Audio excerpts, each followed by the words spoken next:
ಎಲ್ಲ ಆತ್ಮೀಯ ಬಂಧುಗಳೇ, ಇದೊಂದು ಅಭೂತಪೂರ್ವವಾಗಿರುವಂತ ಒಂದು ಸಮಾರಂಭ ಸಂದರ್ಭ.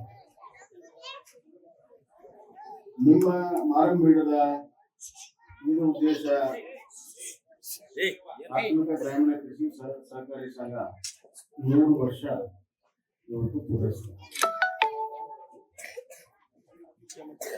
100 ವರ್ಷ ಒಬ್ಬ ವ್ಯಕ್ತಿಗೆ ಆಗೋದು ದೊಡ್ಡ ಮಾತಲ್ಲ. ಅದರ ಒಂದು ಸಂಘಕ್ಕೆ, ಒಂದು ಸಂಸ್ಥೆಗೆ 100 ವರ್ಷ ಆಗುವಂತದ್ದು ನಿಜವಾಗ್ಲೂ ಕೂಡ ನಡೆದು ಬಂದ ದಾರಿ ಎಷ್ಟು ತ್ಯಾಗ, ಬಲಿದಾನ ಮತ್ತು ಸರ್ಕಾರದಿಂದ ಇದನ್ನ ಹಿರಿಯರು ಕಟ್ಟಿದ್ದಾರೆ. ನಮ್ಮ ಹಿರಿಯರು ಯಾವ ಸಂಸ್ಕೃತಿಯನ್ನು ನಾವು ಬಿಟ್ಟು ಹೋಗಿದ್ದಾರೆ ಅಂತ ತೋರಿಸ್ಕೊಡುವಂತ ಸಂದರ್ಭ ಇದು ಅಂತ ನಾನು ಭಾವಿಸ್ತೇನೆ. ಈ ಸಮಾರಂಭದಲ್ಲಿ ಇಂತಾನೆ ಬಂದು ನಮ್ಮ ಆಶೀರ್ವಚನ ಮಾಡಿರುವಂತಹ ಶ್ರೀ ಶಹನಾನ್ ಮಹಾಸ್ವಾಮಿಗಳನ್ನ, ಸದ್ಗುರು ಚನ್ನಬಸವಣ್ಣ ಮಹಾರಾಜರ ಈ ಸಂಸ್ಥಾಪಕರಾದಂತಹ ಹಿರಿಯರಾದಂತಹ ಶ್ರೀ ಪ್ರಬಣ್ಣ ಗಂಜಿಗಟ್ಟಿಯವರನ್ನ ಮಂಗಳಾಳದಲ್ಲಿ ನಮಸ್ಕರಿಸಿ, ಅವರು ಸಹಕಾರ ಸಂಘವನ್ನ ಮಾಡುವಂತ ಚಿಂತನೆ ಬಂದಂತ ಆ ಗಳಿಗೆಗೆ ನಾನು ನಮಸ್ಕಾರವನ್ನು. ಸಮಯಕ್ಕಿಂತ ಮುಂಚೆ ಮತ್ತು ನಮ್ಮ ಅದೃಷ್ಟಕ್ಕಿಂತ ಹೆಚ್ಚು ಏನು ಸಿಗುತ್ತೆ. किस्मत से ज्यादा वक्त से पहले कुछ नहीं होता. ಆದ್ರಿಂದ ನಮ್ಮೆಲ್ಲರ ಅದೃಷ್ಟ ಆ ಗಳಿಗೆ ಸರ್ಕಾರ ಸಂಘವನ್ನ ಕಟ್ಟಬೇಕು ಅಂತ ಹೇಳಿ, ಶೇತಕರಿ ಸಂಘ ಕಟ್ಟಬೇಕು ಅಂತ ಹೇಳಿ ಅವರ ಚಿಂತನೆ ಮಾಡುವಂತ ಆ ಗಳಿಗೆ ನಮಸ್ಕಾರ ಮಾಡುತ್ತಾ, ಇವತ್ತಿನ ಸಮಾರಂಭದಲ್ಲಿ ಈಗ ತಾನೇ ತಮ್ಮನ್ನು ಉದ್ದೇಶಿಸಿ ಮಾತನಾಡಿದಂತ ಅಂಗಡಿ ತಾಲೂಕಿನ ಜನಪ್ರಿಯ ಶಾಸಕರು, ಆತ್ಮೀಯರು ಮತ್ತು ಈ ತಾನೇ ನಿಮಗೆ 10 ಲಕ್ಷದ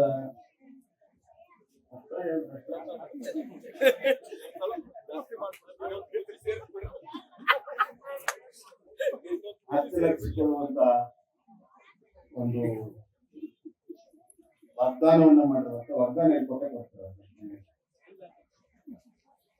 ಆದಂತ ಆತ್ಮೀಯರಾದಂತ ಶ್ರೀನಿವಾಸ ಮಾನೆ ಅವರೇ, ಅಧ್ಯಕ್ಷರಾದಂತ ಬಸಪ್ಪ ಜನಕನವರೇ, ಹಾಗೂ ವೇದಿಕೆ ಮೇಲಿರುವಂತ ಎಲ್ಲ ಗಣ್ಯರೇ, ಗ್ರಾಮ ಪಂಚಾಯತಿಯ ಅಧ್ಯಕ್ಷರು, ಸದಸ್ಯರು, ಈ ಸಂಸ್ಥೆಯ ಅಧ್ಯಕ್ಷರು, ಸಭೆ ಅಧ್ಯಕ್ಷರು ಅಂತ ಬಸಣ್ಣ ಜನಕನವರು ಮತ್ತು ಅವರ ನಿರ್ದೇಶಕ ಮಂಡಳಿಯ ಎಲ್ಲ ಸದಸ್ಯರೇ, ವಿವಿಧ ಹುದ್ದೆಯಲ್ಲಿರುವಂತ ಎಲ್ಲ ಗಣ್ಯರೇ, ನಮ್ಮ ಡಿಸಿಸಿ ಬ್ಯಾಂಕಿನ ನಿರ್ದೇಶಕರಾದಂತಹ ಸದಾನಂದ ಮುರಳಿ ಅವರೇ, ಕಚ್ಚೇಗೌಡ್ರೆ, ಪುಟ್ಟಪ್ಪ ನೆರೆಗರ್ ಅವರೇ, ಮಹೇಶ್ ಬಣಕಾರ್ ಅವರೇ, ವೀರಪ್ಪ ಜಾಡರ್ ಅವರೇ, ನಗಿನಾ ಅರವಿ ಅವರೇ, ವಿಕಪ್ಪ ಒಡೆಯರ್ ಅವರೇ, ಪುಟ್ಟಪ್ಪ ಸೊಪ್ಪಿನವರೇ, ಸಿದ್ಲಿಂಗಪ್ಪ ಕಂಬಳಿ ಅವರೇ, ಇಲ್ಲಿ ನೆರೆದಿರುವಂತಹ ಹಿರಿಯರೇ, ಅಣ್ಣ ತಮ್ಮಂದಿರೇ, ಅಕ್ಕ ತಂಗಿಯರೇ, ಪುಟ್ಟ ಮಕ್ಕಳೇ, ಮಾಧ್ಯಮ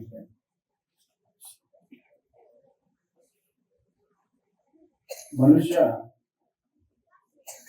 ಸಹಕಾರಿ ಜೀವ. ಯಾರು ಒಬ್ಬಟ್ಟಿಗೆ ಬಾಳೆ ಮಾಡಕ್ಕಲ್ಲ. ನಾವು ಒಂದು ಕುಟುಂಬದಲ್ಲಿ ಇರ್ತೀವಿ, ಒಂದು ಮನೆತನದಲ್ಲಿ ಇರ್ತೀವಿ, ಒಂದು ಊರಲ್ಲಿ ಇರ್ತೀವಿ, ನಾಡಿನಲ್ಲಿ ಇರ್ತೀವಿ, ದೇಶದಲ್ಲಿ ಇರ್ತೀವಿ, ಸಮಾಜದಲ್ಲಿ ಇರ್ತೀವಿ, ಒಂದು ಧರ್ಮಕ್ಕೆ ಸೇರ್ಕೊಂಡಿರ್ತೀವಿ. ಹಲವಾರು ರೀತಿಯಲ್ಲಿ ನಮ್ಮನ್ನ ಒಗ್ಗೂಡಿಸುವಂತ ಒಂದು ಸಂಪ್ರದಾಯ, ಸಂಸ್ಕೃತಿ, ಸಂಸ್ಕಾರ ಪ್ರತಿಯೊಂದು ಮಾನವೀಯ ಒಂದು ಇತಿಹಾಸದಲ್ಲಿ, ಕೇವಲ ಭಾರತದಲ್ಲಿ, ಈ ವಿಶ್ವದಲ್ಲೇ ಇದೆ. ಮಾನವ ಸಂಘ ಜೀವಿ. ಮಾನವ ಸಂಘ ಜೀವಿ ಅಂದಾಗ ನಾವು ಆ ಸಂಘವನ್ನ ಯಾವ ರೀತಿ ನಾವು ಬೆಳೆಸ್ಕೊಳ್ತೀವಿ ಅದಕ್ಕೆ ಸತ್ಸಂಗ ಅಂತ.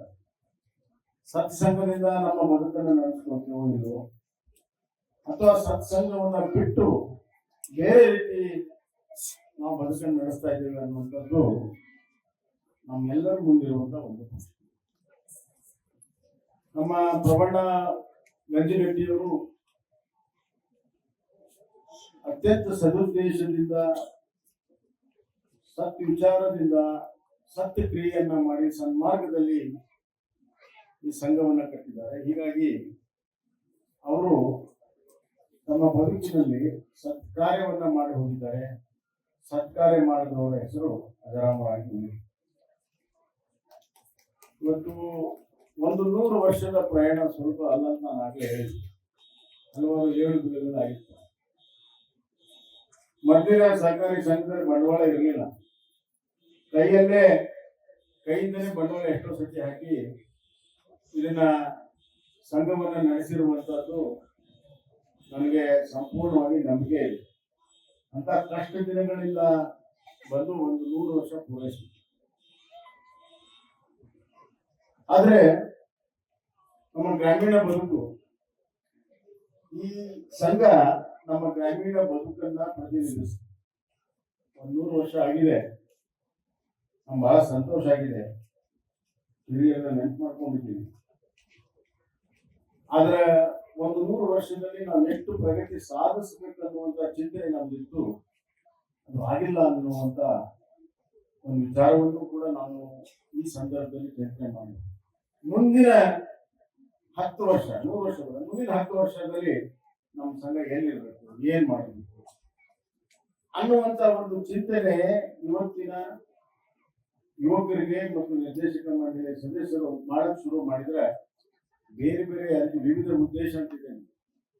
ಬೇರೆ ಬೇರೆ ಉದ್ದೇಶಕ್ಕಾಗಿ ಸಂಘವನ್ನ ಬೆಳೆಸುವಂತ ಕೆಲಸವನ್ನ ಮಾಡಿದ್ರೆ ಬಹುತೇಕವಾಗಿ ಈ ಸಂಘ ಬಹಳ ಬಲಿಷ್ಠವಾಗಿ ಮುಂದಿನ 10 ವರ್ಷದಲ್ಲಿ ಆಗ್ತದೆ ಅಂತ ನೀವೊಂದು ಛಲವನ್ನ ನೀವು ಮಾಡಿದ್ರೆ 100 ವರ್ಷದಲ್ಲಿ ಆಗಿರೋ ಸಾಧನೆಯನ್ನ ನಾವು 10 ವರ್ಷದಲ್ಲಿ ಅದನ್ನು ಮಾಡಿ ತೋರಿಸ್ತೀವಿ ಅನ್ನುವಂತ ಒಂದು ವಿಚಾರವನ್ನ ನಾವು ಇಟ್ಕೊಂಡ್ರೆ ಖಂಡಿತ ಸಾಧ್ಯ.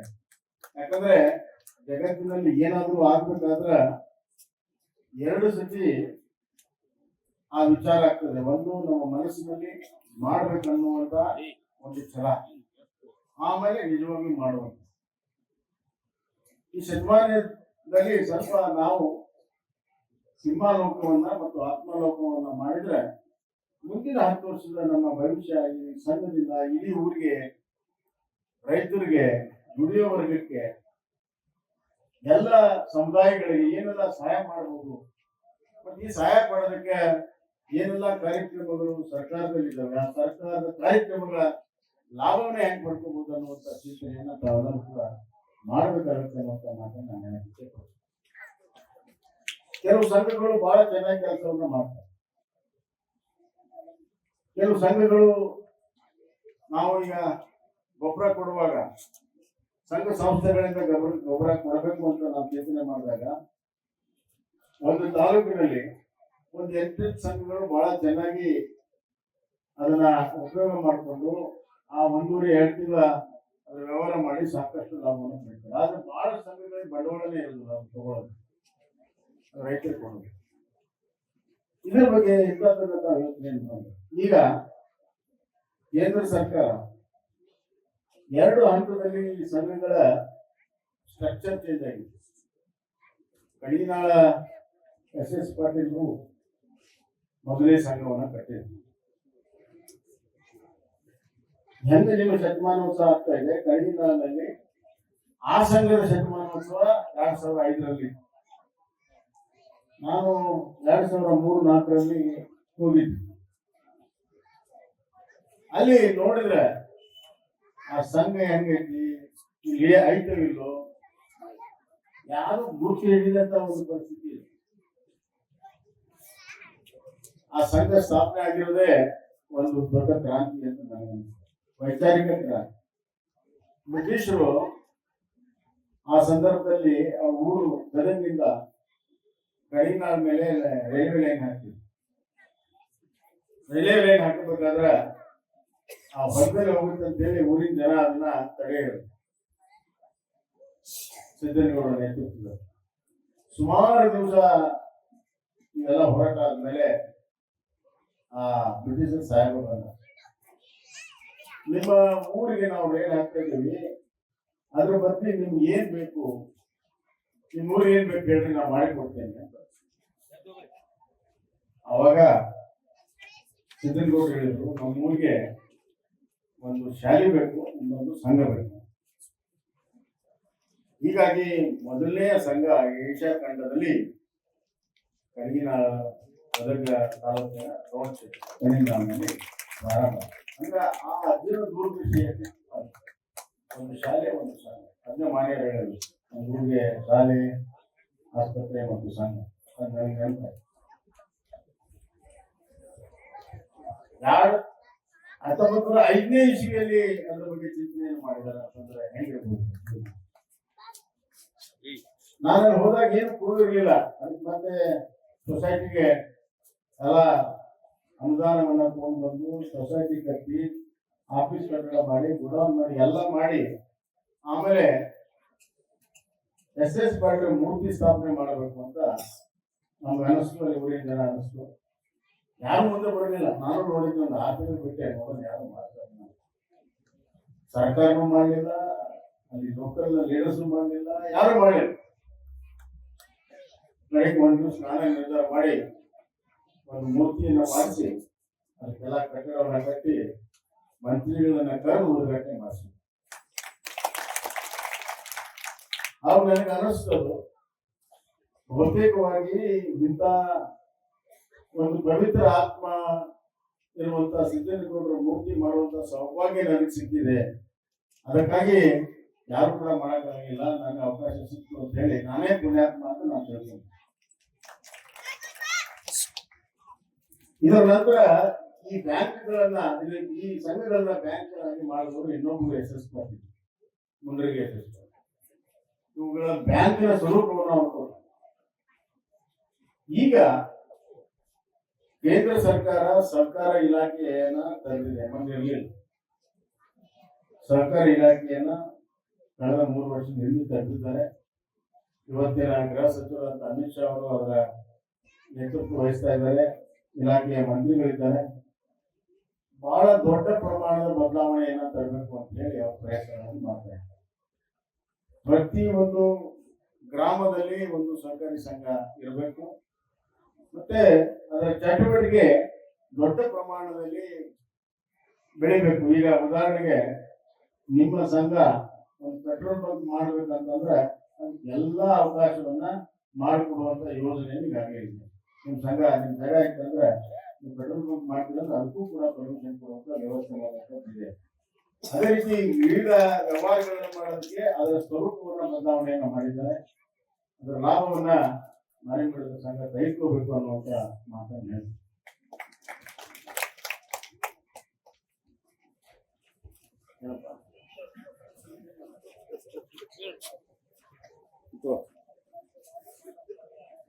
ನಾನು ಮಾತಾಡೋದು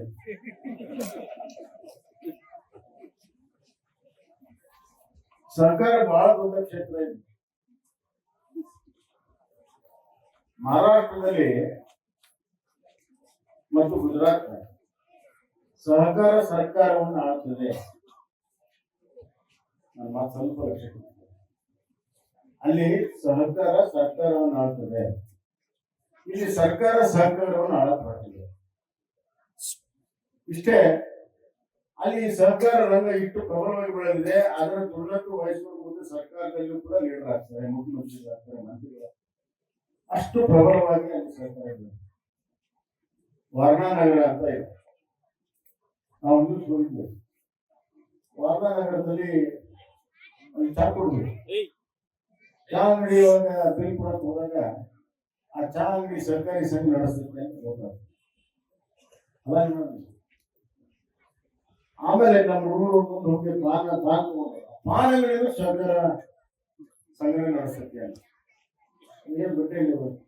ಆಮೇಲೆ ನಾವು ಕೇಳಿದ್ರೆ ಏನಪ್ಪ ಇದೆಲ್ಲ ಇಲ್ಲ, ನಾನು ಪಾನ್ ಅಂಗಡಿ ಬಿಟ್ರೆ ಅಲ್ಲಿ ಸರ್ವೈತಾದ್ರೂ ಸರ್ಕಾರ ಸಂಘಟನೆ ನಡೆಸುತ್ತೆ. ಅಂದ್ರೆ ಎಷ್ಟು ರೀತಿಯಲ್ಲಿ ಸರ್ಕಾರ ಮನೋಭಾವನೆ ಎಲ್ಲ ರಂಗದಲ್ಲೂ ಹೆಂಗ್ ಬಂದಿದೆ ಅಂತ ಆಶ್ಚರ್ಯ. ಪ್ರತಿ ವರ್ಷ ನೂರಾರು ಕೋಟಿ ರೂಪಾಯಿ, ಸಾವಿರಾರು ಕೋಟಿ ರೂಪಾಯಿ ಸಹಕಾರಿ ಸಂಘದಿಂದ ಸರ್ಕಾರ ಅವ್ರು ಮಾಡಿರುವಂತ ವ್ಯವಹಾರ ದೊಡ್ಡ ಕ್ರಾಂತಿ ಅಲ್ಲಿ ಆಗಿದೆ. ಅಂತ ಕ್ರಾಂತಿ ನಮ್ಮ ರಾಜ್ಯದಲ್ಲೂ ಆಗ್ಬೇಕು. ಏನಾದ್ರು ಆಗ್ಬೇಕಾದ್ರೆ, ದೊಡ್ಡ ಕ್ರಾಂತಿ ಆಗ್ಬೇಕಾದ್ರೆ ಅದು ಉತ್ತರ ಕರ್ನಾಟಕದೇ ಆಗ್ಬೇಕು ಸಹಕಾರಿ ಕ್ರಾಂತಿ, ಮತ್ತೆ ಬೇರೆ ಕಡೆ ಆಗ್ಬೇಕು. ಇಲ್ಲಿರುವಂತಹ ಸಂಘಗಳು, ಇಲ್ಲಿರುವಂತಹ ಚಟುವಟಿಕೆ ತುಂಗಭದ್ರಾ ದಾಟಿದ ಮೇಲೆ ಇಲ್ಲಿಲ್ಲ. ಅಲ್ಲೆಲ್ಲ ಸಾಹುಕಾರ ಇದ್ದಾರೆ, ಇಲ್ಲೆಲ್ಲ ಸಹಕಾರಿಗಳಿದ್ದಾರೆ. ನಿಜವಾದ ರೈತರು ಇಲ್ಲಿದ್ದಾರೆ, ಬೆವರು ಸುರಿಸಿ ದುಡಿಯುವಂತ ರೈತರು ಇದ್ದಾರೆ, ನೇಗಿಲವನ್ನು ಹಿಡ್ಕೊಂಡು ದುಡಿಯುವಂತ ರೈತರು ಇದ್ದಾರೆ. ಅಲ್ಲಿ ಭೂಮಿಗೆ ಬಹಳ ಬೆಲೆ ಇದೆ, ಇಲ್ಲಿ ದುಡಿಮೆಗೆ ಬೆಲೆ ಇದೆ. ಇದೇ ವ್ಯತ್ಯಾಸ. ಅಲ್ಲಿ ಭೂಮಿಗೆ ಬೆಲೆ ಇದೆ, ಇಲ್ಲಿ ದುಡಿಮೆಗೆ ಬೆಲೆ ಇದೆ. ದುಡಿಮೆಗೆ ಅದು ವಿಶೇಷವಾಗಿ ರೈತರಿಗೆ ಬೆವರಿನ ಬೆಲೆ ಇನ್ನ ಸಿಕ್ಕಿಲ್ಲ. ಅದಕ್ಕಾಗಿ ಎಲ್ಲ ಹೋರಾಟಗಳಿದ್ದಾವೆ. ಇದು ಅಮೂಲಗ್ರಹವಾಗಿ ಬದಲಾವಣೆ ಆಗ್ಬೇಕು. ನಾನು ಯಾವುದೋ ಒಂದು ಸರ್ಕಾರ, ಒಂದು ಪಕ್ಷಕ್ಕೆ ಮಾತಾಡಿದೆ. ಗ್ರಾಮೀಣ ಹಣಕಾಸಿನ ವ್ಯವಸ್ಥೆ, ರೂರಲ್ ಕ್ರೆಡಿಟ್ ಸಿಸ್ಟಮ್ ಸಂಪೂರ್ಣವಾಗಿ ಬದಲಾವಣೆ. ಈ ದೇಶದಲ್ಲಿ ಸ್ವತಂತ್ರ ಬಂದು 78 ವರ್ಷ ಆಗಿದೆ. 78 ವರ್ಷದಲ್ಲಿ ಕೃಷಿಯಲ್ಲಿ ನಾವು ಹಾಕಿರುವಂತಹ ಬಂಡವಾಳ, ಉದ್ಯೋಗದಲ್ಲಿ ಹಾಕಿರುವಂತಹ ಬಂಡವಾಳವನ್ನು ನೋಡಿದಾಗ ಗಜಗಜಾಂತರ ಇದೆ. ಭೂಮಿ ಆಕಾಶಷ್ಟು ವ್ಯತ್ಯಾಸ. ಇಲ್ಲಿ ನಾವು ಎಷ್ಟೇ ನಾವು ಸಹಾಯ ಮಾಡಿದ್ರು ಕೂಡ ರೈತರಿಗೆ ಬೆಳೆ ಸಾಲದಲ್ಲಿ ಅಷ್ಟೇ ಸಹಾಯ ಮಾಡ್ತೀವಿ, ರೈತರಿಗೆ ಅಷ್ಟೇ ಸಹಾಯ ಮಾಡ್ತೀವಿ. ಯಾಕಂದ್ರೆ ಬಂಡವಾಳ ಹೂಡಿಕೆ ಬಹಳ ಕಡಿಮೆ ಇದೆ.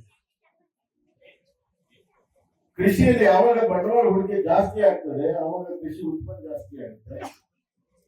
ರೈತ ಆವಾಗ ಸ್ವಲ್ಪ ಸುಧಾರಿಸಬೇಕು. ಈಗೇನಾಗಿದೆ ಅಂತಂದ್ರೆ, ಹಸಿರು ಕ್ರಾಂತಿಯಿಂದ ಈ ದೇಶ 33 ಕೋಟಿ ಜನಸಂಖ್ಯೆ ಇದ್ದಾಗ ಆಹಾರ ಕೊಡಕ್ಕಾಗಿರ್ಲಿಲ್ಲ. ಸ್ವತಂತ್ರ ಬಂದಾಗ ದೇಶದಿಂದ ಗೋಧಿ ಮತ್ತು ಅಕ್ಕಿಯನ್ನು ತರಿಸ್ಕೊಡ್ತೀವಿ. ಅಮೆರಿಕಾದವರು ತಮ್ಮ ತಲೆ ಕಾಣೋ ಗೋಧಿ ನಮ್ ಕಳಿಸ್ತಿದ್ರು. ಆದ್ರೆ ಈಗ 133 ಕೋಟಿ ಆಗಿದ್ದೀವಿ ನಾವು. 33 ಕೋಟಿಯಿಂದ 133 ಕೋಟಿ ಆಗಿದ್ದೀವಿ. ಎಲ್ಲರಿಗೂ ಆಹಾರ ಸಿಗ್ತದೆ. ಹೀಗಾಗಿ ಕೃಷಿ ಬೆಳೆದಿದೆ, ಕೃಷಿಯಿಂದ ಬೆಳೆಸಿದಂತ ರೈತ ಇನ್ನ ಬೆಳೆದಿಲ್ಲ ಅನ್ನುವಂಥದ್ದು ನೋವು ನಮ್ಗೆ ಕಾಣ್ತೀವಿ. ನಾನೆಲ್ಲ ಒಂದನ್ನು ಬಹಳ ಪ್ರಾಮಾಣಿಕವಾಗಿ ಹೇಳ್ತೀನಿ, ರೈತ ಯಾವುದೇ ಪಕ್ಷಕ್ಕೆ ಸೇರಿಲ್ಲ, ರೈತ ಯಾವುದೇ ಪಕ್ಷಕ್ಕೆ ಸೇರಿಲ್ಲ. ಆದರೆ ಎಲ್ಲ ರಾಜಕೀಯ ಪಕ್ಷಗಳು ರೈತರಿಗೆ ಸೇರಿಲ್ಲ. ಈ ನೀತಿಯಿಂದ ನಾವು ಮುಂದೆ ಹೋದ್ರೆ ಆಗ್ತದೆ. ಇವತ್ತು ಕೃಷಿಕರ ಬದುಕು ಅನುಕೂಲ ಆಗ್ಬೇಕಾದ್ರೆ ಬಹಳ ಕಷ್ಟ ಇದೆ. ಯಾರಾದ್ರೂ ಮನೆಯಲ್ಲಿ ಹಜಾರ್ ಬಿದ್ರೆ ಹಜಾರ್ ಗೊತ್ತಲ್ಲ, ಆರಾಮಿಲ್ಲಂಗ ಅಂತಂದ್ರೆ ಸಾಲ ಮಾಡ್ಬೇಕು. ಯಾರು ಬೀಗರು ಬಂದ್ರೆ, ಮೊದಲೆಲ್ಲ ಬೀಗರು ಬಂದ್ರೆ ಬಿಸಿನೀರು ಕೊಟ್ಟು ಮನೆಯಾಗ ಏನು ಸಂಭ್ರಮ, ಹೋಳಿಗೆ ಮಾಡಿಸಿ, ಹೋಗಿ ಮಾಡಿಸಿ 2 ದಿವಸ 3 ಸಾವಿರ ಇರ್ತಿದ್ರು ಮೊದಲು. ಈಗ ಹಂಗಿಲ್ಲ. ಈಗ ಬಂದ ತಕ್ಷಣ ಏನ್ ಬಿದ್ರೆ ಏನ್ ಕೆಲಸ, ಯಾವ ಹೋಗಿ ಒಳ್ಳೆ ಅಂತ ಕೇಳೋ ಪರಿಸ್ಥಿತಿ ಮೈಮ್ಯಾಗದವಲ್ಲ ವ್ಯವಹಾರ. ಇನ್ನು ಮದುವೆ ಮಾಡಿಬಿಟ್ರೆ ಅಥವಾ ಮನಿ ಮತ್ತಿ ಇಟ್ಟ ಅಥವಾ ಹೊಲ ಒತ್ತಿ ಇಟ್ಟ ಮದುವೆ ಮಾಡಬೇಕು. ಇಂಥ ಒಂದು ಪರಿಸ್ಥಿತಿ ಇದೆ. ಅವರಿಗೆ ಸಾಮಾಜಿಕ ಭದ್ರತೆ ಅಂತಂದ್ರೆ ಅವ್ರ ಮಕ್ಕಳಿಗೆ ವಿದ್ಯಾಭ್ಯಾಸ, ಅವನಿಗೆ ಎಲ್ಲ ರೀತಿಯ ಆರ್ಥಿಕ ನೆರವು, ಈ ಎಲ್ಲ ಕೆಲಸ ಕಾರ್ಯಗಳು ಆಗ್ಬೇಕಾಗಿರೋದು ಬಹಳ ಮುಖ್ಯ. ಅದಕ್ಕಾಗಿ ನಾನು ಮುಖ್ಯಮಂತ್ರಿಯಾಗಿ ನನ್ನ ಮೊದಲನೆಯ ಸರ್ಕಾರದ ಆಜ್ಞೆ ರೈತರ ಮಕ್ಕಳಿಗೆ ವಿದ್ಯಾನಿಧಿ ಕೊಡಬೇಕು. ರೈತರ ಮಕ್ಕಳು ದುಡ್ಡಿಲ್ಲದೆ ವಿದ್ಯೆಯನ್ನು ನಿಲ್ಲಿಸಬಾರ್ದಿಲ್ಲ. 8ನೇದಿಂದ PG ವರೆಗೂ ಅವನಿಗೆ ವಿದ್ಯಾರ್ಥಿ ನಿಧಿಯನ್ನು ನಾವು ಕೊಡ್ತಾ ಇದ್ದೀವಿ. ರೈತರ ಮಕ್ಕಳು ಕೂಡ ವಿದ್ಯಾವಂತರಾಗಬೇಕು, ಬೇರೆ ಬೇರೆ ಕ್ಷೇತ್ರದಲ್ಲಿ ಹೋಗ್ಬೇಕು. 3 ಮಂದಿ 4 ಮಂದಿ ಮಕ್ಕಳಿದ್ರೆ ಒಬ್ಬ ಕೃಷಿ ಮಾಡಿ 3 ಜನ ಬೇರೆ ಕ್ಷೇತ್ರಕ್ಕೆ ಹೋಗ್ಬೇಕು. ಅವ್ರು ದುಡಿದಾಗ ಆ ಕುಟುಂಬ ಚೆನ್ನಾಗಾಗ್ತದೆ. ಆ ಎಲ್ಲ ಹಿನ್ನೆಲೆಯಲ್ಲಿ ಒಂದು ಅಮೂಲ್ಯಕರವಾಗಿರುವಂತಹ ನೀತಿ ಇವತ್ತು ಇಡೀ ದೇಶದಲ್ಲೇ ಬರಬೇಕು. ಅದಕ್ಕೆ ಕೇಂದ್ರ ಮತ್ತು ರಾಜ್ಯ ಈ ರಾಜಕಾರಣವನ್ನ ಬಿಟ್ಟು ಒಂದೇ ಪೇಜ್ ಒಂದು ಸಿಂಗಲ್ ಪೇಜ್ ಅಂತ ಒಂದೇ ಪೇಜ್ ಅಲ್ಲಿ ಬಂದ್ರೆ ಅದು ಸಾಧ್ಯ ಇದೆ, ಅದು ಕ್ರಾಂತಿ ಮಾಡಕ್ ಸಾಧ್ಯ ಇದೆ. ಈ ದೇಶವನ್ನ ಕಟ್ಟೋದು ನಾವೆಲ್ಲ ಪೇಪರ್ ಓದ್ತಾರೆ, ನಮ್ಮ ಮೇಲೆ ಹೆಂಗ್ ಅನಿಸ್ತದೆ ಅಂತಂದ್ರೆ ಟಾಟಾ ಬಿರ್ಲಾ ಅದಾನಿ ಅಂಬಾನಿ ದೇಶ ಕಟ್ತಾರ ಅನ್ನೋ ರೀತಿಯಲ್ಲಿ ಬೆಂಬಲಿಸ್ತಾರೆ. ಯಾವ ಸರ್ಕಾರವನ್ನು ಕೂಡ ದೇಶ ಕಟ್ಟಬೇಕಾದ್ರೆ ಅತ್ಯಂತ ಕೆಳ ಹಂತದ ಕಾರ್ಮಿಕ, ರೈತ ಮತ್ತು ಕಾರ್ಮಿಕ ಇಬ್ಬರೇ ಕಟ್ಟೋದು. ಇಂಗ್ಲಿಷ್ ನಲ್ಲಿ ಬಾಟಮ್ ಆಫ್ ದ ಪಿರಮಿಡ್ ಅಂತಾರೆ. ಅಂದ್ರೆ ಒಂದು ತ್ರಿಕೋನದಲ್ಲಿ ಅತ್ಯಂತ ಕೆಳ ಹಂತದಲ್ಲಿ ಇರುವಂತ ಈ ಜನ ದುಡಿಯೋ ಜನ. ಉದಾಹರಣೆಗೆ ನಾನು ಮುಖ್ಯಮಂತ್ರಿಯಾಗಿ 100 ಕೋಟಿ ರೂಪಾಯಿ ಒಂದು ರಸ್ತೆ ಕೊಡ್ತೇನೆ, ಕೊಟ್ಟರು ಕೂಡ ಅದೇನು ಅಲ್ಲಿಂದ ಬದಲಾವಣೆ ಆಗೋದಿಲ್ಲ. ಆದ್ರೆ ಆ ದುಡ್ಡನ್ನ ತಗೊಂಡು ಆ ಬಿಸಿಲಲ್ಲಿ ಕಾದಿರೋ ಡಾಂಬರವನ್ನ ಹಾಕಿ ಅದನ್ನ ರೋಲ್ ಮಾಡಿ ಮೈಯೆಲ್ಲ ಬೆವರು, ರಕ್ತ ಮತ್ತು ಬೆವರು ಒಂದು ಮಾಡಿ ದುಡಿಯಂತ ವ್ಯಕ್ತಿ ಬದಲಾವಣೆ ಆಗುತ್ತೆ ಹೊರತಾಗಿ ನಾನು ಸ್ಯಾಂಕ್ಷನ್ ಮಾಡಿ ಏರ್ ಕಂಡೀಷನ್ ಕೊಟ್ಟು ಸ್ಯಾಂಕ್ಷನ್ ಮಾಡೋದ್ರಿಂದ ಬದಲಾವಣೆ ಆಗುತ್ತೆ. ನಾವು ಸಮಸ್ಯೆಗಳನ್ನ ಚರ್ಚೆ ಮಾಡ್ತೇವೆ, ಜನ ಸಮಸ್ಯೆ ಜೊತೆಗೆ ಜೀವನ ಮಾಡ್ತಾರೆ. ಅರ್ಥ ಮಾಡ್ಕೊಂಡು ನಾವು ಮುಂದೆ ಹೋಗಬೇಕಾಗ್ತದೆ. ಸರ್ಕಾರಿ ಕ್ಷೇತ್ರ ಬಹಳ ಪ್ರಮುಖವಾದಂತ ಪ್ರತಿಯೊಬ್ಬ ವ್ಯಕ್ತಿಯಲ್ಲಿ, ಸಮಾಜದಲ್ಲಿ, ಒಂದು ನಾಡಿನಲ್ಲಿ ಬದಲಾವಣೆ ತರುವಂತ ಒಂದು ಕ್ಷೇತ್ರ. ಅದಕ್ಕಿಂತ ಹೆಚ್ಚಿನ ಪ್ರೋತ್ಸಾಹ ಮಹತ್ವವೆಲ್ಲ ಕೊಡುವಂಥದ್ದು ಅವಶ್ಯಕತೆ ಇದೆ. ಇಂಥ 100 ವರ್ಷ ಆಗಿರುವಂತ ಒಂದು ಸಂಸ್ಥೆ ಇತರ ಸಂಘಗಳಿಗೆ ಪ್ರೇರಣೆ, ಒಂದು ದಾರಿದೀಪ ಆಗ್ತದೆ ಅಥವಾ ಆಗಲಿ ಅಂತ ಈ ಸಂದರ್ಭದಲ್ಲಿ ಹೇಳಿ, ಅವರು ಚಿಟಿ ಹೆಂಗ ಮನೆಯವ್ರಿಗಿಟ್ಟು ನಮಗೂ ಇಟ್ಟಾರ. ನಮ್ದು ಉತ್ತರ ಅದೇ ಇದೆ. ಈ ವರ್ಷದಲ್ಲಿ ಈಗಾಗಲೇ 50 ಲಕ್ಷ ರೂಪಾಯಿ ಹಾಂಗಲ್ ತಾಲೂಕು ಕೊಟ್ಬಿಟ್ಟೇನೆ. ಮುಂದಿನ ಏಪ್ರಿಲ್ 1ನೇ ವಾರದಲ್ಲಿ ನಿಮಗೆ 10 ಲಕ್ಷ ರೂಪಾಯಿನ ನಿಮ್ಮ ಸೊಸೈಟಿನ ಕೊಡ್ತೀನಿ ಅಂತ ಈ ಸಂದರ್ಭದಲ್ಲಿ ಹೇಳಿ ಮುಂದಿನ ಆಮೇಲೆ ಮಾತಾಡ್ತೀನಿ. ಈ ವಿಷಯ ಈಗ ತೆಗೆದ್ನೆ ಅಂದ್ರೆ ನನ್ನ ಪರಿಸ್ಥಿತಿ ಬಂದರೆ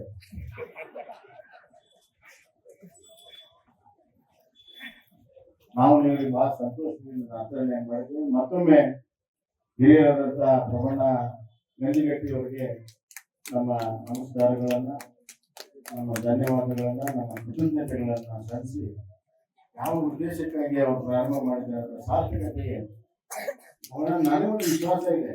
ಮಾವಿನಬೀಳದ ಸೊಸೈಟಿ ಬಗ್ಗೆ ಆಗಲಿ, ಊರಿನ ಬಗ್ಗೆ ಆಗಲಿ, ಚನ್ನಬಸವಣ್ಣವರ ಒಂದು ಸಂಸ್ಕಾರ ಇಲ್ಲಿ ಇರೋದ್ರಿಂದ ಒಂದು ಒಗ್ಗಟ್ಟು, ಒಂದು ಹುರುಪು, ಹುಮ್ಮಸ್ಸು ನಿಮ್ಮಲ್ಲಿದೆ. ಇದು ಸ್ವಲ್ಪ ನಿಮ್ಮ ಸರಿಯಾದಂತ ಒಂದು ಅಡ್ವೈಸ್ ಅನ್ನು ತಗೊಂಡು ಮಾಡಿದ್ರೆ ಈ ಒಂದು ಸೊಸೈಟಿನ ಒಂದು ಮಾದರಿ ಸೊಸೈಟಿ ಇಡೀ ನಮ್ಮ ಜಿಲ್ಲೆಯಲ್ಲಿ ಮಾಡಬಹುದು ಅನ್ನುವಂತ ವಿಶ್ವಾಸ ನನಗಿದೆ. ಅದಕ್ಕೆ ಏನ್ ಬೇಕೆಲ್ಲ ಸಹಕಾರವನ್ನ ನಾವು ಕೊಡಲು ಸಿದ್ಧಿದ್ದೇವೆ ಅಂತ ಮಾತನ್ನು ಹೇಳಿ ನಮ್ಮೆಲ್ಲರೂ ಬಂಧಿಸಿ ನಾನು ಮಾತನ್ನು ಮುಗಿಸ್ತೇನೆ. ಧನ್ಯವಾದ.